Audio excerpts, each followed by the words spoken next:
Welcome to my YouTube channel. My name is Linda. I'm also known as Wolhobby, and with me today is Deborah W. Bowanko. She is also known as Yarnoholic 52, and I want to welcome you, Debbie. Oh, well, I'm thrilled to be here, Linda. And it's so nice to see you. Yeah, and it's so nice that we have a chance to chat. Yes. Um, Debbie is running a very fun and engaging group on Ravelry called The Never Enough Lace, and she is running that together with Brigitte.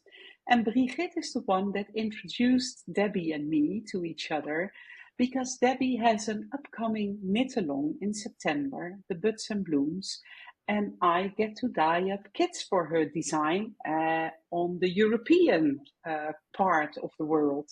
Mm. And the Never Enough Lace group, in short, it's NEL, and it's a very busy group, and you do knit-alongs throughout the year, don't you? Yes. We usually have about 5 to 6 throughout the year. Usually we give 6 to 8 weeks to finish the project, and then we always have prizes at the end for the people that finish. Our members are very welcoming and friendly and helpful to each other. Every year, Bridget designs an Advent stole, and it is in 12 parts. They're lace motifs that will make a long rectangular stole, and she includes beautiful lace patterns throughout the stole. So it's always very popular and a lot of fun. We occasionally have a mystery knit along, but for the most part, they're not a mystery. The participants get to see a picture of what they'll be making before we begin the pattern, which is what we wanted to do with Buds and Blooms because of the assigned pooling yarn and the option to use different colors together. So we wanted people to be able to see what they would be making. Yes, well, we will get to that. Let's first talk a little about your background and your inspiration. Can you tell us something about your journey into knitwear design and what did inspire you? It's quite funny because the way I was introduced to knitting, I had a great aunt and she would sit and knit and I would look over her shoulder. I was always interested in crafts of all types. And I would look over her shoulder and watch what she was doing. And I thought, well, that looks interesting. And I went to the local 5 and 10 cent store and bought a pair of needles and a skein of yarn, and I started practicing. And the only thing I managed to make was a scarf, a plain garter stitch scarf. But I was so proud of myself. And then I got into crocheting, and I crocheted probably for about 40 years and didn't get back into knitting again until maybe 2012. A lot of years went by while I was doing cross stitching and beading and making jewelry and all that type of thing. But I thought, I'm going to teach myself how to knit the right way. And I ordered a kit where every month you would receive the yarn and a pattern to knit a blanket square. And that's how I learned to knit. I'd follow the directions. I'd go to YouTube, learn how to make the stitches. And that's how I taught myself to knit. And I've probably knit every single day since I started, with the exception of maybe one or two when I couldn't knit, but I knit every day. And my inspiration just kind of came from I've done a lot of projects from knitters on YouTube, and I would see something that interested me and I would make it and just think, well, this would be prettier if I did something different, some part of it a little bit differently.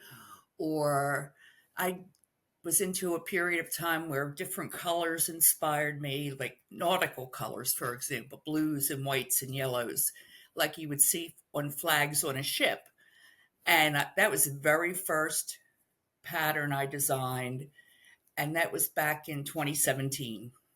So I just knit every single day and just kept trying to learn more as I went along. YouTube has been a tremendous help to me because they have videos on how to do just about every kind of stitch and every kind of bind off and cast on. And that's how I taught myself. Or I would see a particular stitch that I thought was pretty and maybe a scarf, and I thought, oh, that would make a pretty shawl. And I would redesign a shawl using that particular stitch. And then this time, about a year ago, I was introduced to assigned pooling colors. So 1/4 of the skein, as you know, is dyed a different color than the rest of the skein. So as you're knitting, you'll come along a color change, which in the patterns they call color runs, and you'll do a different stitch to bring out that particular color in the yarn. And a friend of mine in Texas started dyeing assigned pooling colors, and I was immediately attracted to that, to the possibilities of assigned pooling. So that's where I'm at right now. There's so many possibilities because you can do different stitches, you can do different combinations of colors, and that's what this current project, Buds and Blooms, allowed me to do. And what is the story behind the name Yarnaholic 52? Well, when I first joined Ravelry, I've always had yarn since I was a child because I did crochet a lot. And it just seemed to keep accumulating. When I first joined Ravelry, I just used my regular name as my Ravelry name. And then I thought, oh, that's so boring. And I'm addicted to yarn. You know, I walk in a yarn store and I see all the beautiful colors, and I can spot a skein of yarn at the opposite end of the store and be drawn to it to want to get it and make something out of it. So that's why I named it Yarnaholic. And the age is related to my age. So that's how I came up with that name. Yes. But as you asked, my inspiration can come from so many things, just stitches or colors or types of yarn. And do you own a large stash? Ridiculously large. And I'll probably have to, I don't know if you've heard the expression sable, stash acquired beyond lifetime expectancy. I definitely probably would have to live to the age of 250 to use up all the yarn that I've accumulated, but I have a lot of yarn. Yeah. And I can't stop buying more. Because they all spark joy, right? Yes, they do. But they do make you happy, especially when you order something online and you know the mailman's bringing it that day and you just can't wait to open the package. What are some of your biggest challenges you face as a knitwear designer, and how do you overcome them? Well, I think Buds and Blooms was my biggest challenge because of the unique shape of it.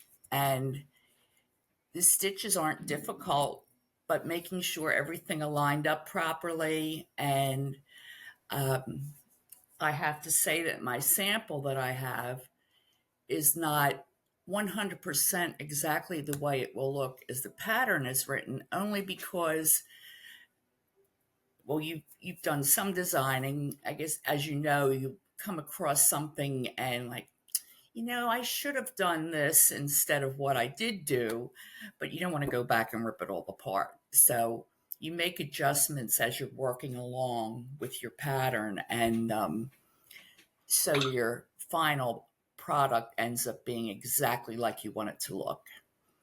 So this was probably my biggest challenge because it is a shape that I have never knitted before, and there are little things I saw that I wanted to change in the pattern so it would be prettier, and that's what I did, and didn't go back. And I'm actually knitting a second one that's going to include all the changes that I incorporated and things that I learned as I was working through the pattern. Yes, and you have your pool of test knitters, so you will have photos of other shawls as well. Yes. And I know you had some challenges in the Buds and Blooms, but you were always really present. If I had a question, as soon as you woke up, you came up with an answer, and then I could continue. So that was really nice. Well, Can you show us your Buds and Blooms? yes. I have it on a mannequin right now, but I'll take it off because of the screen size. This is it. It's blocked, but and the ends are woven in, but I don't like to cut them off until I'm absolutely certain that everything is perfect. Here's the beginning Yeah, edge right here, and it starts with just 3 stitches and a decrease, a center double decrease that runs through the center of the shawl. So you increase 1 stitch on each edge of the shawl and do this decrease in the center. So basically on the right side of your shawl, you're not changing your stitch count. But then when you do the opposite side, you increase on each edge, but your center stitch is only 1 stitch. So you're not decreasing on the wrong side. So the important thing when knitting this is to remember that your stitch count isn't going to change until after you complete the wrong side of the shawl. I tried to include, let me put this down here, a lot of different textured stitches. This is just a tiny little lace pattern.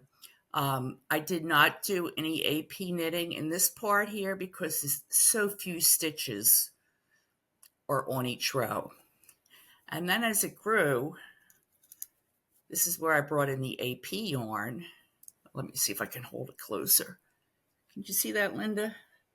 You can yes, I can see it. yours would probably show up better where the color changed from the I will blue show green. mine too, in the exact same spot where you are. Okay. This is the section we are looking at. Right. So where your color changes to Linda's is AP color is an orange color, where mine is lavender. And when you come to that color, you start doing a different stitch. This is a floret stitch, which is 5 stitches, and you wrap them together. And I also included, if I can find some, I'm sure I can, little bobble stitches. Yes. Depending on how much space you have, because one thing with the sign pooling, you don't want to put a stitch that uses up 5 stitches somewhere where you're not going to be able to finish knitting those 5 stitches together, like along the edge or in the middle where your spine is. We have a little bit of lace. One section is lace, just a simple yarn over. I have beads. Oh, here's the beads. One section has beads in it. Another section is just ridges. This is where we hit the midpoint, and you end up, when you hit the midpoint, you start decreasing on one side but not on the other. So your stitch count ends up being the same, but you're slowly moving the center spine to the one edge of the shawl till it will eventually, you can see, I hope you can see that, where it will run into the right edge, I'm sorry, the left edge of your shawl. Yeah, it's See very better this way. cleverly thought of. Yeah. So it works across. But what I did when I got to, by changing the increases and decreases, it creates a point at the bottom, and that'll be the center bottom of your shawl. And then I simply reverse the designs, mirror image of all the designs, until you get to the point where, if I can find it again, where your center spine here meets the other, this will be your lower right edge, meets the lower right edge, and then you bind off.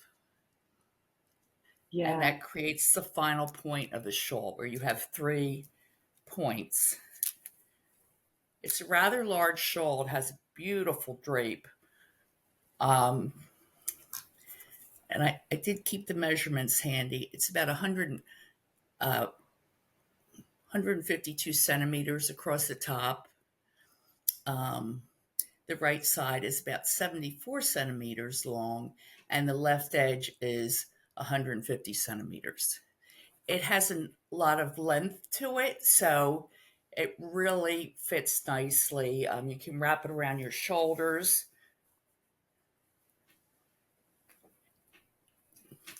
And you still have plenty of that room. is the way I like to wear my shawls, around my shoulders. So I always like that it's big enough to put it around you. And you can tie a little knot in the front if you want, just to hold it on your shoulders. So it has a lot of length to it. And it comes down to about my waistline in the back. So it's not real long, that where you sit down, you end up sitting on your shawl and pulling it off your shoulders. So that's Buds and Blooms. It's beautiful. It's a very clever design. And for anyone who is wondering, can I make this? Don't worry. You can. Right. The pattern is very clear and beads are just, you just have to put them on the stitch and knit them. The textured part is very nice. The lace part and the assigned pooling parts, you put links in the pattern to find the floret stitch. And so I think that anyone who likes to knit a nice shawl can really do this, even beginners. It is yet versatile enough for the more advanced knitters to enjoy this knit as well. So It's a really pretty design. Oh, I can't wait to finish mine. I can't wait because I love the colors you're using. I can't wait to see it. But yes, all the stitches are very simple. There are no complicated stitches. And I wrote the pattern in two pieces. The first piece is called Getting Started. And I included a link to a video in the very beginning of that document. So I encourage everyone that wants to make this to watch that video, because it was made by the lady that pretty much came up with the idea of assigned pooling. And she really goes into a lot of detail explaining how to work those types of stitches. She shows how to work the floret stitch. And the other stitches that I included, the bobble stitch, is just a 5-stitch bobble that I explain in the pattern. It's very simple. There's no complicated stitches in the pattern, and I try to make every pattern as straightforward as possible, so when people are working on the pattern, they don't have any questions like, what am I supposed to do here? I try to make sure I include an explanation of why we're doing something and the reason for it and the result that they'll see when they do work that area. So I try to take into consideration everybody's skill level and confidence level. And that's what we like to do in our Ravelry group, because if somebody has a question, if I'm not able to respond immediately, somebody in the group will. And we have many wonderful, loyal knitters that have been with us since we started our group. And they're more than, it makes them feel good to help someone. So the pattern is very user-friendly, and I think it's quite simple to make. Like I said, I started a second one, and in 2 days I had the first 4 parts done. So assigned pooling is funny to me because you're using a lot of stitches in a small space, but it seems to go so much quicker than regular plain old stockinette, or I don't know why it doesn't make sense to me, but it really does seem to knit up quite quickly. Yeah, well, I think that assigned pooling has this really high one more row feeling to it. You just want to see where the next bobble or where the next floret will be. Have you ever tried to work out a design that you had to let go because it just didn't work out, or did you always manage to make something pretty out of it? I've never given up on a design. I and most of the time I get the idea in my head and I kind of sketch it out and make some notes about how I want to shape it. And then I just start knitting, which is not always smart, but because then I have to make sure I write everything down that I did exactly as I did it. But with this particular one, I kind of did them simultaneously where I would write out what I wanted in the pattern and then I would knit it. Is this instead of doing it the opposite way? So I made sure I was recording everything as the way I was working it. And that's why I say there's some things I wanted to change after I finished working it that would make it look more attractive and easier to understand. So, but I've never given up on a project, but this one was my biggest challenge. Yeah. Well, it's very, very well done, and I'm sure that many people will enjoy it in September because you are going to announce or launch the pattern on July 10th, right? Yes, we are going to So, launch the pattern on July 10th in now, which is never enough lace. Um, and at that point in time, we'll explain the pattern, the prizes, the dates that we've set for the knit along and when it'll end. And when we announce it on July 10th, anyone that purchases the pattern will immediately get a link to download the Getting Ready document. And I'm going to discount the pattern 15% for our launch group that's going to join the knit along, and all that information will be on Ravelry. And I know you will also have all that information, Linda. But you will immediately get the Getting Started document, which gives you a lot of information about making the shawl and what you'll need. And then we'll start the knit along on September 1st. So a day or two before that start date, you will automatically get the pattern itself sent to your library in Ravelry. Or if you purchase it through email or some other way, you will receive that second document automatically. And that's where we get into the fun of making the shawls. We will have all the information about the different dyers that are can participate. We have you, of course, that will be able to provide a sign pooling yarn for our European members. We have someone here in the United States, but I know you also ship to the United States. And then yes, we have but you have that is Carla, right? From Purple Carla, Lamb yes. Fibers. Yes. Carla's in Texas, and she's the one that really got me started on a sign pooling because she was asking for testers for a pattern, and I volunteered, and that's how I met her. And we also have a dyer in Australia, which is Yeah. I'm friends with a lady that lives there, and I've been friends with her for years, and um, so we were able to have yarn available for a much larger audience than we ever had before because the sign pooling is fairly new. I might have heard about it maybe 18 months ago. So I know there's some other dyers in the United States, but it's not like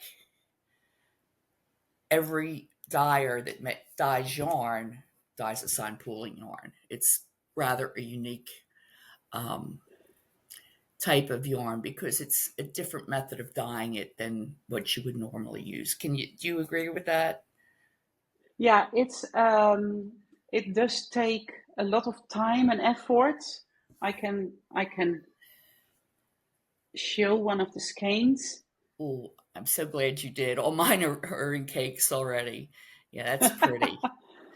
No, I'm prepping. I have all the kits here at the moment, but it is a time-consuming process to make assigned pooling skeins. And so not everyone would want to do this, or not everyone is interested in doing so. I dyed up assigned pooling yarns, I think the first time about 1.5 years ago. Oh. And then I designed 3 hats that use assigned pooling, all different stitches than the ones that are in Buds and Blooms. Well, the bobble stitch is in one of my patterns, Yes. but I didn't use the floret stitch. Nice. And what is your typical leisure knitting? What designers do you draw to? I do like Lisa K. Ross. She comes up with the most unusual shapes. Did you do her line dance? The Her last line one? dance, yes. I just finished that one. I like shawls, I guess, with different shapes to them. I knit primarily shawls, but I really want to start knitting some summer tops. Because that's probably what my wardrobe is lacking the most. And I keep thinking I make all these shawls, which I don't wear that often because I grew up where it was very cold. The winters were very, very cold. And it would get cold in the middle of fall and last until the middle of spring. Now that I moved to the southeast United States, it's not as cold here. So I'm always complaining that I'm hot. That's why I don't wear shawls that often. But so that's why I want to make some summer tops. I don't design lots of projects or patterns. I probably 2 a year because I like to make sure they're right. I like to have them tested properly, and I like to knit other people's patterns too. So because that also gives me ideas. So Yeah. but they're probably two. And of course, I work with Carla some. I've done a, let me get the word right, advent calendar, yarn calendar pattern for her a couple years ago because she does an advent kit every year, yarn kit. And I designed a pattern. It was actually a pattern I had already designed, but I was able to adapt it so it would be workable in a advent yarn calendar. So Yeah. just That's also whatever very happens nice. to come up, if it sparks inspiration, that's what I work on. So Yeah. Can you also show your pools of color? Because we have yes, not looked this at was that my yet. very first one that I did last year. It's a very simple crescent shawl, but let me see. I didn't use assigned pooling through the whole. The assigned pooling yarn was white, and the stitch was the color runs were the dark purple, and then there was also some light pink in there. So the first part of the shawl is top down shawl, crescent, and I just started with a simple lace design for the top. And then I went down into it has a center section that runs the entire length of the shawl. And then when I got down here to the stockinette area is where I use the assigned pooling stitches. And I'll try and hold it up so you can see them. So I have to go left to right. But I put beads on those stitches. The assigned pooling stitch is very simple. They're elongated stitches, but then I added a bead to it. So here's a better section down here. I added a bead to it just to add a little bling. And then it has a simple lace edging around the bottom. But it was Very fun. It knit pretty. up really quickly. It's this, I guess you would consider this more of a shawlette. It's not as big as some of my other shawls, but it has a lovely drape. It has enough length to it So if you want to tie it in the front, you can. And I believe I have instructions in the pattern on if you want to make the shawl bigger. So that's one thing I try to include if it's easily adaptable to the pattern. So that is my pools of color. Like I said, it was my very first assigned pooling shawl, and it was a lot of fun. I'm sorry, yeah, Yes. pools of color. And it uses the same kind of yarn with the same length of color run as the one that we are Yes, using now in Buds and Blooms, right? Yeah. right, it does. That yarn would work equally as well with either pattern. That is really nice. So that if people enjoy it, they know there is another pretty shawl pattern available. Actually, a lot of the people that knit the pools of color shawl uh, in our Ravelry group mentioned how much they enjoyed it and hoped that I would do another one. So I was kind of committed to finish another pattern in the same with the same type yarn. So hopefully they like it. I think I think it will be a joy. I really like knitting on my Buds and Blooms, and so yeah, I'm sure that people will enjoy it very Oh, much thank you, once they Linda. get started. If you could design a piece for any person, real or fictional, what would it be and for who would it be? Oh my goodness. I think I wrote to you and said that this is the one question I don't know if I could think of an answer for. Um,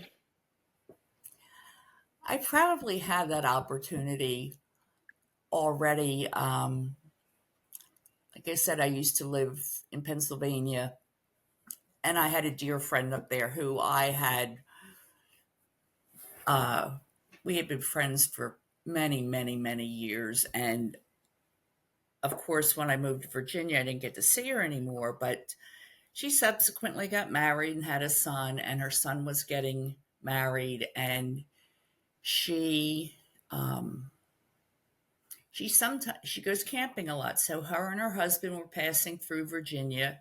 They spent the night at a campground near me, and I got to see her for the first time in many, many years. And she was always very athletic, and she had a horse and was always riding and playing different sports, where I was more the crafty, gardening, cooking type. So we didn't have a lot in common, but we were very good friends. And I told her that I've been doing a lot of knitting, and she said, "Could you make a shawl for me to wear to my son's wedding?" And she only has one son, and I think the wedding was about 6 weeks away. So I said, "Sure." So she told me what color she was wearing, and I found some pretty yarn, and I sent her a picture of it, and I made a shawl for her to wear to her son's wedding. So that was very special to me because we had been such good friends. Uh, she knew my boys from the time they could start walking. And so I know how important her son was to her. So to be able to make her something to wear to his wedding was Yeah. um, it was like a gift to me. It really made me happy that I could do that. And then she sent me a picture of her wearing her shawl, sitting in the back of the limousine on the way to the wedding. So that was wonderful. So I guess that would Oh, be my yes. answer to that question. I think if someone sees something they really love and wants me to make it for them, that is uh, the most important thing I could ask. That I'd be able to do that for them. And that's what I really enjoy doing that. So as far as somebody famous, I don't, I can't think of anyone in particular, but she's That's famous to okay. It me. was, yes. And if someone is knit worthy, it is so nice to make something for them that they enjoy wearing. So I can imagine that it felt like an honor for you to make a dress, a shawl to wear on the dress that she was wearing to her son's wedding. So Yes. really nice. Yeah, that's a good story.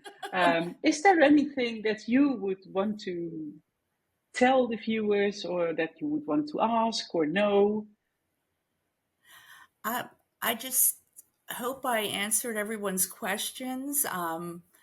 This was a big honor for me to, first of all, to meet with you, not in person, but almost in person, and have the opportunity to answer questions and explain my process if there is a definite process. But for people to be able to hear about how I design my shawls. I know I've purchased some patterns that were just a nightmare.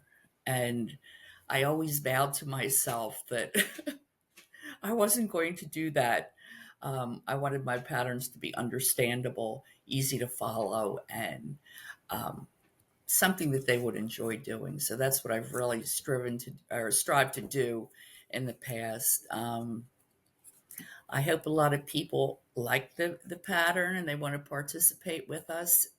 And like I said, your yarn is beautiful. I can't wait to see. Um, I love orange, seems to fascinate me all of a sudden. I was always a purple person and now I'm into orange. So seeing the orange and green together is beautiful. You have the information too as to how they can get it. And for especially people that don't use Ravelry or use some other media to get their patterns, you also have that information. But I'm never too busy to answer a question. We are in very different time zones, but I check my email every morning, and I do try to get back to everyone that has a question. And if I can't answer it, and this has always been my motto since the day I started working, if somebody asks me a question and I can't answer it myself, I'll find somebody that can answer it. So feel free to write with any questions or comments that you have. Yeah. Is a I will put caption? a link to the Never Enough Lace group in the show notes. I did that before, and there were several Dutch knitters that ended up in the Never Enough Lace. So I will put it in the Yes. show notes. I will link to your profile so that people know where to find you. Perfect. And I think you did a perfect job explaining how people can get the pattern. So I have been showing it several times on my vlog. So people are And looking forward to it. If there's anything coming up, we will work something out. I like I told at the beginning, you are very quick in answering your emails. I want to thank you for your time and for the opportunity that well, you created to for me to dye up kits, and it was really lovely to chat with you. yes, it was great chatting with you too. And I thank you for the opportunity to do something like this because, like I said, I've never done this before, but I have done a lot of live presentations in a former job, but nothing like this and nothing about something I enjoy doing. So this was very, very nice. Um, yes, and I hope to meet more people from the Netherlands, at least online. Have you ever met Brigitte in real life? No, no, I haven't. And I know Uh, you, we've known each other probably for over 10 years. I think Nell has been around for 10 years and I had met her a few years before that, but we've almost become like sisters. It's I love Ravelry because you get to meet some really special people that you'll remain friends with for the rest of your life. that is wonderful to end our interview with, I think. Thank you for your time, and I will show you pictures once I finish my buds and blooms, and I can't wait for September 1st. Oh, thank you. I can't wait Okay, either. Okay, Linda, okay, take bye care. bye. Bye. Bye.